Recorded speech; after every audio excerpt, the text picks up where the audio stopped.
Peace and shalom, everyone. This is Dr. Cynthia Marie Whitley, not your conventional minister. And today I'm reading to you. I'm going to read to you the 4th chapter of my book, Looking for Self in All the Wrong Places. I've been told the book is like an instruction for your life, or like a dictionary for your life. So I hope you enjoy it and go and purchase books so that you can read it in its entirety. The Roaring Lion. The next stop along the road is the Roaring Lion. In the background, there's a sign that says, "Don't ease." If it can make a sound, it would make the sound of a crow. The subliminal message is so powerful. It says, don't be at peace. Don't be calm. Instead, remain agitated. Just look at all the effort we exert every day. An examination of the commercials we entertain every day will make it plain. Look thinner, look younger, change your hair color, or what about an extreme makeover? If you aren't happy with yourself, just cover it up and wear a mask. Whatever you do, just remain stressed. The Tin Man notices a Roman eye inside of the statue. The lion is hiding inside the stone statue. What is that lion hiding from? It reminds me of Adam hiding behind the fig leaf in the book of Genesis.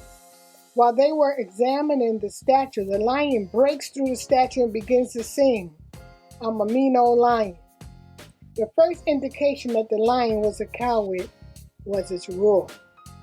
My husband, who is a Hall of Fame martial artist, insists that a skilled martial artist is humble in spirit. The fighter who brags and exerts an excessive amount of energy is still in his beginning stage of growth.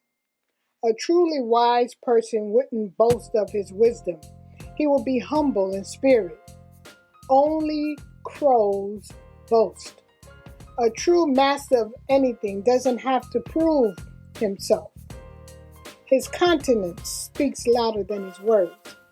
If the lion was aware of his inner strength, then his visage alone would command supremacy. So it is with us all.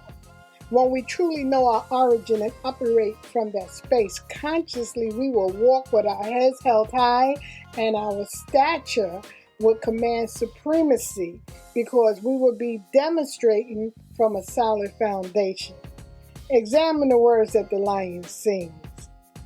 I'm a mean old lion. I'm a mean old lion. Well, you best not make me frown because I just might knock you down. Sounds like the words of a bully. And we all know that bullies only pretend to be bold. The lion that we're all familiar with was full of insecurities. He wished he had the courage, and it mattered to him what others thought of him, so he pretended to be the king of the jungle. He was loud and was always roaring. He was really saying, look at my form, look at my mask of a body. Only those who suffer with the same sickness of insecurity would bow down to this lion. You don't want to be known as the loudest and the toughest of the bunch. If others bow down to you, it's not out of respect. It may be out of a false sense of fear. If God is no respecter of persons, then that is the example that we must follow. The lion continues to sing. If you're half bright, you're detoured to the right. This is the king of the jungle here. What an ego. I am the king. The king of what? Where's your kingdom? Where's your subjects? Can you rule over your own life? Can you rule over your subtle subconscious? Are you aware that it exists? In order to be a king, you must first rule over your own kingdom. If you ruled within, ruling without wouldn't be an issue. We must all become aware of our own thoughts and give up being slaves to negative thoughts which have been fed to us in our lives. We must begin to make decisions according to Cicero. Never accept any situation argue, and explore. If something doesn't seem right with an issue at hand, don't bury it. Ask questions until you are satisfied and it sits well in your heart. Toto bites the lion on his paw and exposes the lion for the coward that he really is. Dorothy runs to save Toto without knowing what the lion was truly capable of doing, showing the courage and compassion that she always thought she lacked. "You're king of the cowards," said the Tin Man. Even though he was critical of him, the Tin Man was the first to encourage the lion, and he was supposed to be the one who lacked compassion. He approaches the lion and comforts him. The lion whines. "I've been thrown out of the jungle. I was exiled. I'm a lion without courage." The lion believes that he was chased away from his home. What he doesn't know is that he was the one that allowed it to happen through his own submission and beliefs. We feel alone without friends and lovers, even though there may be hundreds of people around us at times. Early in our lives, we all feel exiled. The private chambers of the mind convince us that we are separated from everyone who is on the outside of us. This is because we become disappointed when we find out that others don't really understand our wants. This is where the alienation begins.